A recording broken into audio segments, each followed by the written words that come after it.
अस्सलामुअलैकुम स्टूडेंट, ये sequence and series जो हमारा यूनिट 2 है रियल एनालिसिस का चैप्टर नंबर 2, तो उसका 15 लेक्चर्स है आज। ये हमारे पास एक थ्योरम है, देखें क्या है इसकी स्टेटमेंट।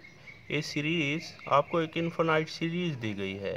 इन्फिनाइट सीरीज़ कन्वर्जेस, ये जो इन्फिनाइट सीरीज़ है कन्वर्ज करती है if and only if the tail of the series is eventually arbitrary small। ठीक है कि कोई भी अगर आपके पास एक इन्फिनाइट सीरीज है तो हमने ये प्रूव करना है कि वो क्या करती है, कन्वर्ज करती है, अगर उसकी जो टेल है वो आर्बिट्रेरी स्मॉल हो। किसी भी सीक्वेंस की टेल क्या होती है, क्या मीनिंग है इसका देख लेते हैं। वो ये कहना चाह रहे हैं कि लेट सपोज आपके पास एक इन्फिनाइट सीरीज है। चलें, ये इन्फिनाइट सीरीज़ है n इज़ इक्वल टू 1 से इन्फिनिटी ए एन। इसको अगर आप एक्सपेंड करके राइट करेंगे तो क्या आएगा, a1 a2 a3 a4 plus up to so on an plus 1 an plus 2 plus up to so on am plus 1 plus up to so on infinity तक जा रही है क्योंकि इन्फिनाइट सीरीज़ है।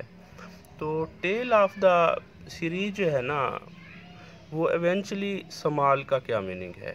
तो इसमें वो ये कह रहे हैं कि अगर सपोज दैट आपके पास number of term, let suppose हम कहते हैं कि n नंबर ऑफ टर्म्स को हम स्किप कर देते हैं। जो समेशन है वो हम स्टार्ट करते हैं कहाँ से, n प्लस 1 से हम स्टार्ट करते हैं summation and infinity.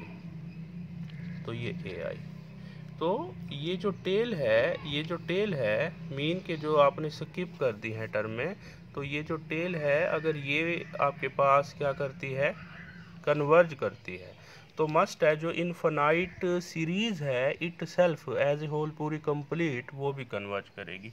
If and only if है, तो टर्मों को स्किप करने से, स्टार्ट वाली टर्मों को 10 टर्म 20 टर्म 100 टर्म 1000 टर्म, अगर आप स्टार्ट वाली कुछ टर्म में स्किप कर देते हैं, सम में उसको इंक्लूड नहीं करते, तो ये जो आपके पास टेल है इसको टेल कहा जाता है। तो मस्ट है ये भी कन्वर्ज करती है। तो अगर ये कन्वर्ज करती है तो जो गिवन हमारे पास इन्फिनाइट सीरीज है तो मस्ट बी कन्वर्जेंस, ये हमने प्रूव करना है। If and only if theorem है आपके पास, तो ये इसकी स्टेटमेंट है। तो इसको मैथमेटिकली, दैट इज़ इसका जो मीनिंग है मैथमेटिकली आप इसको ऐसे भी राइट कर सकते हैं कि जो हमने प्रूव करना है। देखें, जो आपके पास टेल ऑफ द सीक्वेंस है n प्लस 1 से स्टार्ट है इन्फिनिटी, तो लेस देन अगर एप्सिलॉन आ जाता है तो n for all n greater than equal to n, तो ये कंडीशन अगर सेटिस्फाई हो जाती है then the infinite series also convergence. तो क्योंकि आपको पता है कि ये आपके पास इफ़ एंड ओनली इफ़ है, एक को हम गिवन में लेंगे, दूसरा हम प्रूव करेंगे।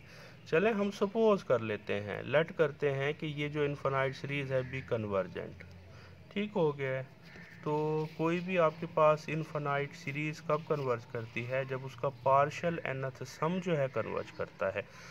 तो हमने एक टेस्ट किया था, अगर आपको याद हो, कॉशी टेस्ट, यानी कि कॉशी टेस्ट क्या था, कॉशी कन्वर्जेंस टेस्ट क्या है, देखिए इसकी स्टेटमेंट है कॉशी कन्वर्जेंस टेस्ट फॉर आपके पास इन्फिनाइट सीरीज़ के लिए स्टेटमेंट है द सीरीज़, इन्फिनाइट सीरीज़ जो है ये कन्वर्ज करती है if and only if for every epsilon there exist an integer n such that, कि ये आपके पास कंडीशंस अगर सेटिस्फाई होती है।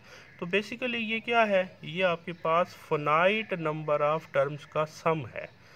तो जो आपके पास इनफिनाइट सीरीज दी गई है उसकी फिनाइट नंबर ऑफ टर्म्स का जो सम है वो लेस देन अगर एप्सिलॉन आता है तो जो सीरीज़ है वो कन्वर्ज करती है। ये कॉशी टेस्ट जो है हमने प्रूव भी किया था, तो इसको हमने यूटिलाइज करना है यहाँ पे। तो अगर ये कन्वर्ज करता है, ये आपके पास मस्ट है कन्वर्ज करता है, फिनाइट नंबर ऑफ टर्म्स का पार्शियल टर्म का जो सम है वो लेस देन एप्सिलॉन है, तो ये कन्वर्ज करता है तो ये सीरीज़ भी इन्फिनाइट कन्वर्ज करती है, और अगर ये कन्वर्ज करती है तो ये कंडीशन जो है वो सेटिस्फाई होती है, फुलफिल होती है।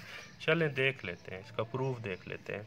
हम सपोज कर लेते हैं कि ये जो इन्फिनाइट सीरीज़ है आपके पास बी कन्वर्जेंट, सपोज दैट ये कन्वर्ज करती है, देन बाय कॉशी टेस्ट। तो कॉशी क्या कहता है? Cauchy test for any epsilon there exist a positive integer n such that के फाइनाइट नंबर ऑफ टर्म्स का जो सम होगा वो लेस देन एप्सिलॉन होगा।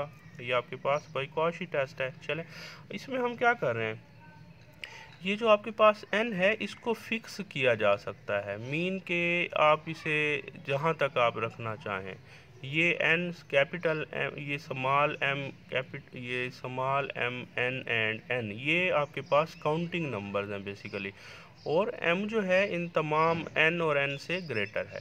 तो हम इसमें क्या करने जा रहे हैं, कीपिंग n फिक्स्ड, अगर हम n को फिक्स्ड कर देते हैं and letting m increasing unbounded we have. देखिए आपके पास जब हम इसे एक्सपेंड करते हैं, इस ये जो आपके पास है यहाँ पे जो m है इसको आपने ग्रेटर देन लेना है, n से भी ग्रेटर देन लेना है, n से भी, बट ये नहीं है कि ये एक फाइनाइट वैल्यू है। ये कहाँ, जहाँ तक भी आप इसकी लिमिटेशन हमने नहीं बताई कि कहाँ तक है। ये जो हम m ले रहे होते हैं, m ये ग्रेटर देन n तो है, ग्रेटर देन तो है। लेट सपोज अगर स्मॉल n को हम रखते हैं 100 और कैपिटल n को भी हम 100 रख लेते हैं, तो आपके पास स्मॉल ये जो m है ये स्टार्ट तो बट 100 से होगा, बट ये नहीं है कि ये फाइनाइट वैल्यूज तक महदूद। इसको आप जहाँ तक ले जाएं, इन्फिनिटी तक ले जाएं, यानी कि 100 से स्टार्ट है एंड इन्फिनिटी तक वैल्यू हो सकती है। ठीक है, तो यहाँ पे हम क्या कह रहे हैं कि m को तो हम n को तो फिक्स कर लेते हैं, जो आपके पास n है वो तो फिक्स रहने देते हैं, and letting m increasing unbounded we have, mean के जो m है वो इन्फिनिटी को अप्रोच करता है। तो यहाँ पे लिमिट ले लेते हैं बोथ साइड्स पर, m approaches to infinity.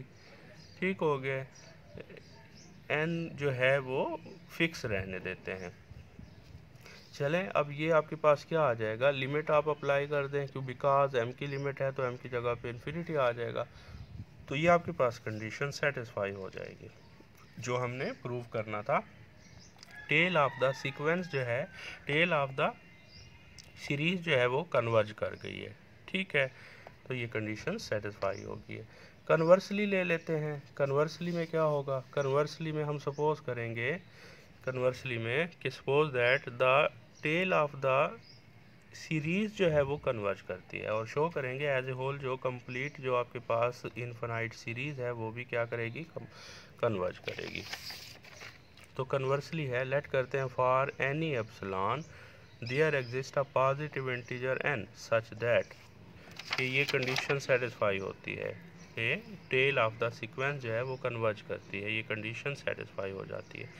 No for any m greater than n we have, देखिए आपके पास m सपोज दैट जो है वो n से ग्रेटर वैल्यू है, वी हैव। तो अगर आप फाइनाइट नंबर ऑफ टर्म्स का जो सम लेंगे वो इनफिनाइट नंबर ऑफ टर्म्स से लेस देन इक्वल होगा।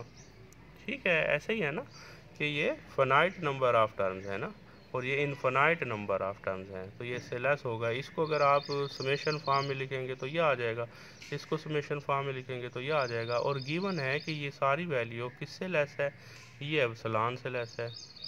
ये देखिए, ये हमने सपोज की है कि ये जो वैल्यू है आपके पास ये एप्सिलॉन से लेस है, देन तो ये वैल्यू एप्सिलॉन से लेस है, तो ये वैल्यू एप्सिलॉन से लेस है, तो बाय ट्रांजिटिव प्रॉपर्टी ये वैल्यू एप्सिलॉन से लेस हो जाएगी। और आपको पता है कि फाइनाइट नंबर ऑफ टर्म्स का जो सम है वो एप्सिलॉन से लेस है। और बाय कॉशी टेस्ट, तो कॉशी क्राइटेरिया जो है कन्वर्जेंस ऑफ इनफिनाइट सीरीज का सेटिस्फाई हो रहा है, तो कॉशी टेस्ट इज़ वैलिड, तो कॉशी टेस्ट वैलिड हो गया है, कॉशी क्राइटेरिया सेटिस्फाई हो गया है, hence the infinite series will be convergent. तो इनफिनाइट सीरीज जो होगी वो कन्वर्ज करेगी। अच्छा जी, नेक्स्ट हमारे पास एक और थ्योरम है, क्रोलरी कह लें आप इसे। क्रोलरी हम इसलिए कह रहे हैं इसे क्योंकि ये जो है आपके पास एक थ्योरम से हम इसे जो है ना मीन के एक थ्योरम है ऑलरेडी जो हमने प्रूव किया है, तो उस थ्योरम में कुछ चेंजिंग कर रहे हैं तो ये आपके पास थ्योरम की फॉर्म में आपके पास आ जाएगा।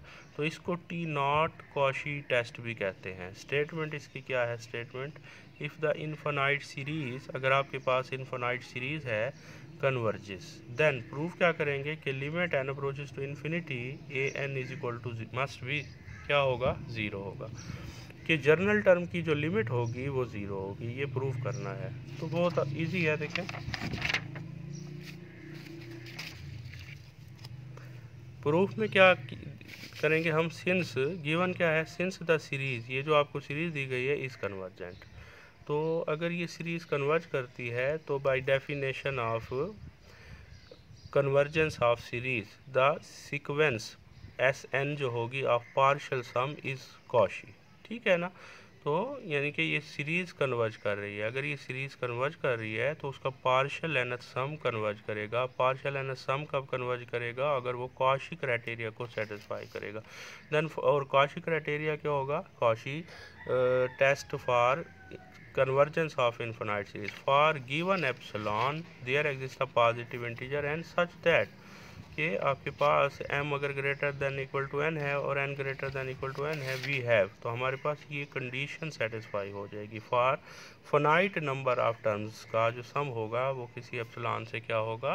लेस देन होगा। बिकॉज क्योंकि जो इनफाइनाइट सीरीज़ है वो कन्वर्ज कर रही है। अगर कन्वर्ज कर रही है तो कॉची क्राइटेरिया सेटिस्फाई होगा। इन पर्टिकुलर देखें, इन पर्टिकुलर आपको पता है कि m जो आपके पास n है, ये जो i है, ये n+1 से स्टार्ट है। मीन के जो आपके पास m है वो कहाँ n+1 से स्टार्ट है। तो इन पर्टिकुलर हम अगर n+1 को क्या ले लेते हैं? ओनली 1, बस ओनली m ही रख लेते हैं, तो आपके पास क्या आ जाएगा? ओनली ये वैल्यू आ जाएगी। ठीक हो गया। और इसमें रिप्लेस कर देते हैं m की जगह पर n। तो ये देखें, नोट करें इसका क्या मीनिंग होता है। ए एन यहाँ पे वैसे ए एन का मॉड है, तो ए एन यहाँ पर -0 अगर आप करते हैं लेस देन एप्सिलॉन, तो बाय डेफिनेशन ऑफ कन्वर्जेंस तो जो जनरल टर्म है ना, तो वो 0 को कन्वर्ज कर रही है। तो इसका मीनिंग होता है limit n approaches to infinity a n converges to 0। ठीक हो गया। तो इन अदर वर्ड्स इसको आप इस फॉर्म में राइट कर सकते हैं।